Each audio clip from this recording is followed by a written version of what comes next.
कल्पना कीजिए कि आप एक गंभीर कार दुर्घटना में फंस गए हैं और सुबह उठने पर आपको पता चलता है कि आपका शरीर बुरी तरह क्षतिग्रस्त हो गया है। आपको लगता है कि आपका पूरा जीवन खत्म हो गया है और आप अब जीना नहीं चाहते। आपको अचानक नए अग्रणी उपचार का अवसर प्राप्त होता है जो आपको पूरी तरह से बदलने का वादा करता है। क्या आप ये जानते हुए भी जोखिम उठाएंगे कि भविष्य में आपको गंभीर स्वास्थ्य समस्याएं हो सकती हैं? क्या होगा यदि दुष्प्रभाव इतने गंभीर हों कि आप विक्षिप्त राक्षस बन जाएं और लोगों को मारना शुरू कर दें? 2019 में आई फिल्म रैबिड में ठीक यही होता है। लेकिन शुरू करने से पहले कृपया स्पॉइलर से सावधान रहें और अपना ख्याल रखें। फिल्म की शुरुआत रोज मिलर नाम की एक लड़की से होती है। वह एक फैशन संस्थान में काम करने के लिए देर से पहुंचती है। उनकी टीम मैनेजर गुंटर के साथ बैठक में एकत्रित दिखाई दे रही है। गुंटर एक विलक्षण फैशन डिजाइनर है और वह उसके देर से आने पर ध्यान देता है। वह उस पर उंगली उठाता है और उसके सहकर्मियों के सामने उसे अपमानित करता है। टीम हंसने लगती है और उसे शर्मिंदगी महसूस होती है। अगले दृश्य में रोज नाश्ता कर रही होती है। तभी फैशन फोटोग्राफर ब्रैड भी उसके साथ आ जाता है। वो रोज से पूछता है कि क्या वह उस शाम होने वाली कार्य पार्टी में उसकी डेट बनना चाहेगी। रोज शर्मीली है और ब्रैड के प्रस्ताव से चौंक जाती है, लेकिन हाँ कह देती है। बाद में हम देखते हैं कि रोज कार्यालय में काम कर रही है, जहां वह अपनी पालक बहन चेल्सी से बात कर रही है। चेल्सी उसी एजेंसी के लिए काम करती है जिसमें एक फैशन मॉडल काम करती है। रोज उत्साह से उसे ब्रैड के साथ अपनी डेट के बारे में बताती है और चेल्सी उसे सर्वश्रेष्ठ दिखाने के लिए दृढ़ संकल्पित है। पार्टी में रोज और ब्रैड अपने भविष्य की करियर योजनाओं पर चर्चा कर रहे हैं। ब्रैड उससे बताता है कि वह फोटो पत्रकारिता में जाना चाहता है और उसे आश्चर्य होता है कि रोज फैशन उद्योग में ही रहना चाहती है। जब वे बातचीत जारी रखते हैं तो ब्रैड अचानक झुकता है और उसके होठों पर चुंबन ले लेता है। रोज आश्चर्यचकित हो जाती है और पीछे हट जाती है। वह जल्दी से फ्रेश होने के लिए शौचालय की ओर जाती है। वहां रहते हुए वह दो लड़कियों को ये चर्चा करते हुए सुनती है कि कैसे उसकी बहन ने ब्रैड के साथ डेट की योजना बनाई है। चेल्सी को अपनी सौतेली बहन पर दया आ गई और उसने ब्रैड से मदद करने को कहा। रोज बहुत शर्मिंदा होती है और उससे भिड़ने जाती है। चेल्सी ने माफी मांगी है लेकिन जोर देकर कहा है कि वो सिर्फ उसकी मदद करने की कोशिश कर रही थी। रोज पार्टी छोड़कर अपनी मोटरसाइकिल से घर जाने का फैसला करती है। कुछ ही सेकंड बाद हम देखते हैं कि वह एक बहुत बुरी कार दुर्घटना में शामिल है। इसके बाद हम रोज को एक अस्पताल के बिस्तर पर जागते हुए देखते हैं और उसके बगल में चेल्सी भी है। उसका चेहरा पट्टियों से ढका हुआ है और डॉक्टर बरोअज उसकी जांच करने के लिए आते हैं। डॉक्टर ने बताया कि दुर्घटना के कारण उसके चेहरे को गंभीर क्षति पहुंची है और परिणामस्वरूप उसका चेहरा विकृत हो गया है। बोलने में असमर्थ रोज एक पैड पर संदेश लिखती है जिसमें वह अपना चेहरा देखने के लिए कहती है। जब वह आईने में देखती है तो अपने चेहरे का एक हिस्सा गायब देखकर भयभीत हो जाती है। जब चेल्सी उसे बताती है कि वह अपनी हालत में काम पर वापस नहीं लौट पाएगी तो रोज पूरी तरह टूट जाती है। अगले दृश्य में रोज को अस्पताल से छुट्टी मिलती हुई दिखाया जाता है और चेल्सी को लगता है कि उसके साथ जो कुछ हुआ उसके लिए वो कुछ हद तक जिम्मेदार है। वो उसकी देखभाल करने के लिए उसे अपने घर वापस लाने का फैसला करती है। जब चेल्सी कुछ काम निपटाने के लिए घर से बाहर जाती है तो रोज पुनः आईने में देखती है और यह स्वीकार नहीं कर पाती कि उसका चेहरा कितना विकृत हो गया है और रोने लगती है। उस दिन बाद में रोज को एक क्लिनिक से एक ईमेल प्राप्त होता है जिसमें ट्रांसह्यूमनस नामक एक नई तकनीक के माध्यम से उसके चेहरे को ठीक करने का वादा किया गया है। ट्रांसह्यूमन पुरानी चिकित्सा पद्धति से बहुत अधिक उन्नत है और इसमें संशोधित स्टेम कोशिकाओं का उपयोग किया जाता है। क्लिनिक ने उसके चेहरे को ठीक करने के लिए इस नए उपचार के बदले में उसे आजीवन मुफ्त उपचार और चिकित्सा कवर की पेशकश की है। इसके बाद रोज और चेल्सी क्लिनिक जाते हैं और नए उपचार पर चर्चा करते हैं जो आशाजनक लगता है। रोज उपचार को लेकर बहुत आशंकित है, लेकिन डॉक्टर बरो बताते हैं कि उपचार से उसकी शक्ल सूरत कैसे ठीक हो जाएगी। चेल्सी भी उसे ऐसा करने के लिए प्रोत्साहित करती है क्योंकि यह पूरी तरह से निःशुल्क है और जीवन में एक बार मिलने वाला अवसर है। डॉक्टर बरो को खुशी होती है जब रोज अंततः प्रक्रिया के लिए सहमत हो जाती है। फिर हम सर्जरी पूरी होने के बाद रोज को उसके कमरे में देखते हैं। जब ब्रैड रोज को देखने आता है तो उसे बहुत अधिक बेहोश कर दिया जाता है और वह अभी भी सो रही होती है। वहां पहुंचने पर डॉक्टर बरो उससे रोज के बारे में बात करना चाहता है और उसे एक तरफ खींच लेता है। इसके बाद दृश्य में डॉक्टर बरो को एक छिपे हुए कैमरे से रोज को देखते हुए दिखाया गया है। उनके हाथ में उनकी दिवंगत पत्नी की एक पुरानी तस्वीर है। जब अंततः एनेस्थीसिया का असर खत्म हो जाता है तो हम देखते हैं कि रोज जाग रही है और घबराहट में अपने चेहरे से पट्टियां हटा रही है। जब वह आईने में देखती है तो परिणाम देखकर बहुत खुश होती है। उसका चेहरा पूरी तरह बदल गया है और वो पहले से कहीं अधिक चमकदार दिखती है। उस शाम रोज पूल के किनारे ताजी हवा के लिए बाहर निकलती है। तभी उसका स्वागत डोमिनिक नामक एक लड़के द्वारा किया जाता है। रोज अचानक रुक जाती है और उसे घूरने लगती है। जब वो पूछता है कि क्या वह ठीक है, रोज डोमिनिक का चेहरा पकड़ लेती है और उसे आक्रामक तरीके से चूम लेती है। जब वह उसे खींचती है तो डोमिनिक के होंठ से खून टपकता हुआ दिखाई देता है। रोज ने बिना कुछ सोचे ही उसके होंठ काट लिए और वह तुरंत स्विमिंग पूल से बाहर निकल गई। अगले दिन रोज की डॉक्टर बरो द्वारा नियमित जांच की जाती है। वो उसे बताती है कि पिछली रात क्या हुआ था और कैसे पूरी रात उसे ऐसा लगा जैसे वह एक सपना था। बरो ने आह भरते हुए बताया कि यह सर्जरी का एक सामान्य दुष्प्रभाव है। इसके बाद वो उसे याद दिलाता है कि उसकी हाल ही में बड़ी सर्जरी हुई है और कुछ दुष्प्रभाव भी होने की संभावना है। इसके बाद डॉक्टर बरो ने सर्जरी के दुष्प्रभावों से निपटने के लिए कुछ दवाएं और प्रोटीन शेक दिए। बरो ने उसे बताया कि दवा लेना बहुत महत्वपूर्ण है, लेकिन इससे मतली, चक्कर आना और तीव्र मतिभ्रम हो सकता है। रोज चली जाती है और चेल्सी पहली बार अपने परिणाम देखती है। चेल्सी उसे पहचान ही नहीं पाती और नतीजों से हैरान रह जाती है। बाद में हम रोज को चेल्सी हाउस में अपने नए फैशन विचारों पर काम करते हुए देखते हैं। तभी दरवाजे पर दस्तक होती है। जब वह दरवाजा खोलती है तो ब्रैड को वहां खड़ा देखकर दुखी होती है। वह ये देखकर दंग रह जाता है कि वह कितनी अद्भुत लग रही है और पूछता है कि क्या वे इसे एक बार फिर आजमा सकते हैं, लेकिन वो उसे मना कर देती है। उस शाम बाद में चेल्सी रोज को एक पार्टी में ले जाती है, जहां उनकी मुलाकात गुंटर से होती है। गुंटर रोज का नया रूप देखकर बहुत आश्चर्यचकित है। उसे उसकी शैली पसंद आती है और वह पूछता है कि उसने ये पोशाक कहाँ से ली। जब वह उसे बताती है कि उसने स्वयं ये डिजाइन बनाया है तो वह बहुत प्रभावित होता है और उसे नौकरी वापस देने का प्रस्ताव देता है। वो खुशखबरी स्वीकार कर लेती है और रोज और चेल्सी खुशखबरी का जश्न मनाते हैं। फिर हम देखते हैं कि रोज एक अजनबी को अपनी ओर खींचती है और उस पर हमला करती है। वो उसके प्रति बहुत आक्रामक है। वो उसके पेट पर जोर से खरोंचती है और गर्दन पर काटती है। फिर हम देखते हैं कि रोज अपने बिस्तर पर जाग जाती है और सोचती है कि यह एक सपना था। उसे याद आता है कि बरो ने उससे कहा था कि उसे अपनी दवा लेनी होगी और वह रसोई घर में चली जाएगी। अगले दृश्य में डोमिनिक सेट पर है जब उसका शरीर जलने लगता है। उसका व्यवहार खराब हो जाता है और वो बहुत आक्रामक हो जाता है। एक दृश्य की शूटिंग के दौरान वो अपनी सहकर्मी को कसकर पकड़ लेता है और वो उसे रोकने के लिए चिल्लाती है। निर्देशक हस्तक्षेप करता है।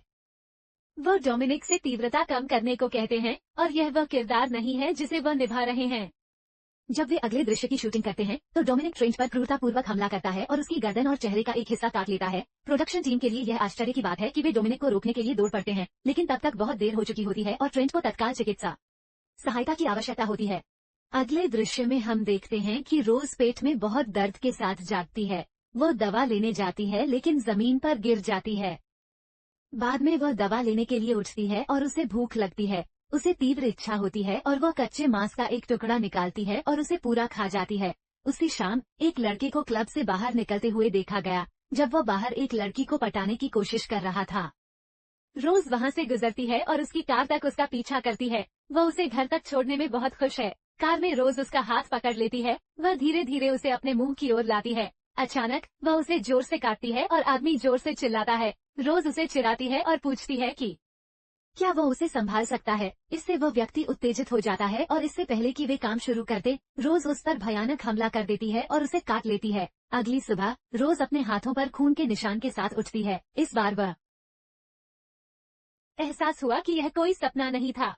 इसके बाद अस्पताल में रात काफी हो गई। एक नर्स को धीमी सी आवाज सुनाई देती है और वह ट्रेंच को आईने के सामने रोते हुए पाती है। उसकी पट्टियां उतर चुकी होती हैं। ट्रेंच धीरे से उसकी ओर मुड़ता है और उस पर हिंसक हमला करता है। उसकी उंगलियां काट लेता है। वह पीड़ा से चिल्लाती है। जब सुरक्षा गार्ड मदद के लिए दौड़कर आते हैं तो ट्रेंच उन पर भी हमला कर देता है। रोज डॉक्टर के पास जाती है और उसे बताती है कि उसे हाल ही में क्या क्या भ्रम हो रहे हैं और पेट में कितना भयानक दर्द हो रहा है। वो उसे कच्चे मांस के प्रति अपनी अजीब लालसा के बारे में भी बताती है। डॉक्टर बरो ने उसे आश्वस्त किया कि यह बिल्कुल सामान्य बात है और ये दुष्प्रभाव अपेक्षित हैं। फिर हम उसे काम पर जाते हुए देखते हैं, जहां हम गुंटर को देखते हैं जो बहुत उसके चित्रों से प्रभावित। उसके विचार स्पष्टता बहुत गहरे और रहस्यमय हैं, लेकिन जब गुंटर उसे अपने संग्रह के लिए कुछ डिजाइन करने को कहता है तो वो बहुत खुश हो जाती है। अस्पताल में एक डॉक्टर रेबीज से उत्पन्न एक उत्परिवर्तित वायरस के बारे में बात करते हुए दिखाई देते हैं। हमें पता चला कि डोमिनिक इस बीमारी से पीड़ित पहला मरीज है, लेकिन वे इसकी उत्पत्ति का पता नहीं लगा पाए हैं। फैशन संस्थान में वापस आकर ब्रैड रोज के पास जाता है और पूछता है कि वो उससे क्यों बच रही है। ब्रैड एक बार फिर अपनी किस्मत आजमाता है और रोज को दोपहर के भोजन के लिए आमंत्रित करता है और अंततः वो सहमत हो जाती है। रेस्तरां में रोज गलती से अपनी जीभ काट लेती है और उसे जांचने के लिए शौचालय में जाती है। वह ये देखकर हैरान रह जाती है कि उसके मुंह में कुछ अजीब चीज उग रही है। वह अपना सामान उठाती है और जैसे ही कार से निकलने वाली होती है, वह आदमी जिस पर उसने हमला किया था उसे देख लेता है। वह कूदता है और शीशे को तोड़ देता है। ब्रैड तुरंत एक अग्निशामक यंत्र उठाता है और उसके सिर पर वार कर उसे खत्म कर देता है। फिर हम देखते हैं कि ट्रेंट अभी भी अस्पताल में है और उसके लक्षण बिगड़ते जा रहे हैं। गहन समीक्षा के बाद डॉक्टर बताते हैं कि वायरस मस्तिष्क की कार्यप्रणाली को किस प्रकार प्रभावित करता है। संक्रमित व्यक्ति में आक्रामक व्यवहार विकसित हो जाता है, जिससे वो पागलों जैसा व्यवहार करने लगता है। इसके बाद डॉक्टर ने इस बात पर जोर दिया कि यह एक वैश्विक महामारी है और जनता को जागरूक करने की जरूरत है। इसके बाद उन्होंने उन सभी लोगों को टीका लगाने का निर्णय लिया जो संक्रमित नहीं हैं। जिन लोगों का टीकाकरण नहीं हुआ है, उन्हें नियंत्रित करने की आवश्यकता है। इसके बाद रोज को सड़क पर खून खांसते हुए देखा जाता है और उसका चेहरा विकृत दिखने लगता है। एक अजनबी उसके पास आता है। वह सोचता है कि रोज को चिकित्सा सहायता की आवश्यकता है और वो उसका पीछा करता है। रोज एक लंबे तंतु वाले किसी विदेशी प्राणी में बदल जाती है और उसे मार देती है। रोज अगले दिन एक बहुत बुरा सपना देखकर जागती है। वो आईने में अपना मुंह देखती है। उसे ये देखकर राहत मिली कि यह सामान्य बात है। इसके बाद वह अपना प्रोटीन शेक लेती है, लेकिन गलती से उसे फर्श पर गिरा देती है। रोज ये देखकर भयभीत हो जाती है कि बोतल खून से भरी थी। अगले दृश्य में रोज काम पर है और चेल्सी पोशाक की मॉडलिंग कर रही है। गुंटर ने रोज से कहा कि वह इसे बनाए। गुंटर रोज को बुलाकर उसकी पोशाक में सुधार करने के लिए कहता है। वह कैंची लेती है और पोशाक को बदल देती है। गुंटर इतना प्रभावित होता है कि वह उससे कहता है कि यह पोशाक फैशन शो के समापन अवसर पर अवश्य पहनी जानी चाहिए। फैशन शो की रात को जनता को रेबीज के प्रकोप की घोषणा की जाती है। जनता से कहा गया है कि वे जानवरों तथा उन सभी लोगों से दूर रहें जिनमें आक्रामक व्यवहार के लक्षण दिख रहे हों। गुंटर अपना फैशन शो स्थगित करने को तैयार नहीं है। रोज मंच के पीछे चेल्सी का इंतजार कर रही है, जो अभी तक नहीं पहुंची है। उसे अचानक डॉक्टर बरो का फोन आता है, जो उसे बताता है कि उसे जल्द से जल्द क्लिनिक जाना होगा। जब चेल्सी आती है तो वो रोज को ये बताती है वह एक अनजान महिला से जुड़ गई थी सड़क पर, लेकिन टीम इस बात पर जोर दे रही है कि शो जारी रहना चाहिए। रोज को बहुत अस्वस्थ महसूस हो रहा है और वो ताजी हवा के लिए बाहर जाती है, जहां वो पेट पकड़कर फर्श पर गिर जाती है। दो आदमी उसे दूर से देखते हैं और उसके पास आते हैं। वे उस पर हंसने लगते हैं और अपने फोन से उसका वीडियो बनाते हैं, जबकि रोज उनसे ऐसा करने से मना करती है। अचानक उसके शरीर का एक हिस्सा बाहर निकलता है और एक आदमी के गले में घुस जाता है। फिर हम देखते हैं कि ब्रैड पीछे से आता है और वो दूसरे व्यक्ति पर हमला करता है तथा अपने फोन से वीडियो डिलीट कर देता है। इसके बाद ब्रैड रोज को इंजेक्शन लगाता है और उसे ले जाता है। जिस व्यक्ति को रोज ने चाकू मारा था वो मुड़ता हुआ दिखाई दे रहा है। वे ज़ोंबी में बदल जाते हैं और जमीन से उठते हैं और पीछे मुड़कर देखते हैं और सुरक्षा की ओर भागते हैं। इसके बाद हम रोज को ड्रेसिंग रूम में जागते हुए देखते हैं। वो बहुत उलझन में है। ब्रैड उसे बताता है कि वो बेहोश हो गई है और कुछ देर तक बेहोश पड़ी रही है। ब्रैड का कहना है कि उसे तुरंत क्लिनिक जाना होगा। वह मना कर देती है क्योंकि वह शो शुरू होने पर अपनी पोशाक को रनवे पर देखना चाहती है। रोज और गुंटर एक पुरुष मॉडल को मंच पर लड़खड़ाते हुए देखते हैं। चेल्सी अगले चरण में मंच पर दिखाई देती है। हर कोई उसका मुंह खून से भरा हुआ देखता है और चारों ओर अफरा तफरी मच जाती है। जब गुंटर शो को बर्बाद करने के लिए उस पर चिल्लाता है तो वो सबके सामने उस पर हमला कर देती है और उसे जिंदा खा जाती है। फिर हम देखते हैं कि पुलिस आती है और चेल्सी को गोली मार देती है। रोज बहुत दुखी हो जाती है और उसकी तरफ दौड़ती है। ब्रैड उसे वापस खींचता है और कहता है कि उसे तुरंत अस्पताल जाना होगा।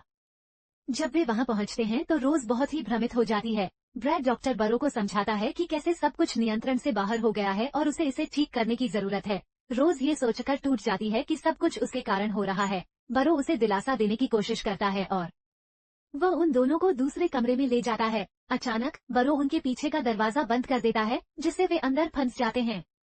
डॉक्टर बरो खिड़की से उसे बताता है कि उसने ब्रैड को उस पर नजर रखने के लिए काम पर रखा था और यह सब उसकी योजना का हिस्सा था। उन्होंने बताया कि ब्रैड अपने पत्रकारीय करियर को शुरू करने के लिए एक अच्छी कहानी चाहते थे और यह कहानी उनके लिए एकदम उपयुक्त थी। इसके बाद बरो ने खून की धार छोड़ी ताकि रोज ब्रैड को मारने के लिए उकसाए। ब्रैड बुरो से ऐसा न करने की विनती करता है, लेकिन बुरो को कोई पछतावा नहीं होता। तभी दीवार से एक प्राणी प्रकट होता है जिसके लंबे लंबे तंतु होते हैं और वो ब्रैड के कंधों को पकड़ लेता है। अपने पीछे क्या है ये देखकर भयभीत ब्रैड चाकू निकाल लेता है। बरो बताता है कि जिस प्राणी को वह देख रहा है वह उसकी पत्नी है। उनकी पत्नी ने इस प्रयोग के लिए अपना शरीर दान कर दिया। यह एहसास होने के बाद कि उसे घातक कैंसर है, रोज अब खुद को रोक नहीं पाती। उसके शरीर से एक लंबा नुकीला तंतु निकलता है और ब्रैड की गर्दन पर वार कर देता है, जिससे उसकी मौत हो जाती है। इसके बाद रोज डॉक्टर बरोअस की पत्नी को चाकू मार देती है और फिर खुद का गला काटकर हत्या कर लेती है। बरो को इस बात का दुख है कि यह उसकी योजना नहीं थी और वह अपनी दोनों कृतियां खो देता है। कुछ समय बाद हमें पता चला कि महामारी खत्म हो गई है। डॉक्टर बरो एक ट्रे पर शेक और मांस तैयार करते हुए दिखाई देते हैं। इसके बाद दृश्य में डॉक्टर बरो को रोज के पास ट्रे रखते हुए दिखाया गया है। जब रोज जागती है तो उसे पता चलता है कि उसकी गर्दन ठीक हो गई है। जब वह बेहोश थी तो डॉक्टर बरो ने उसे ठीक करने के लिए स्टेम सेल थेरेपी का इस्तेमाल किया। इसके बाद वह कांच पर जोर जोर से चिल्लाते हुए दिखाई देती है। फिर हम देखते हैं कि डॉक्टर बरो अपने आप से बहुत खुश है क्योंकि उसने फिर से एक राक्षस बनाया है और फिल्म वहीं खत्म हो जाती है। तुम लोग कमाल के हो। यदि आप वीडियो में यहाँ तक आ गए हैं, यदि आप ऐसी और अधिक मूवी रिकैप देखना चाहते हैं तो हमारे मूवी परिवार का हिस्सा बनने के लिए सदस्यता बटन दबाएं।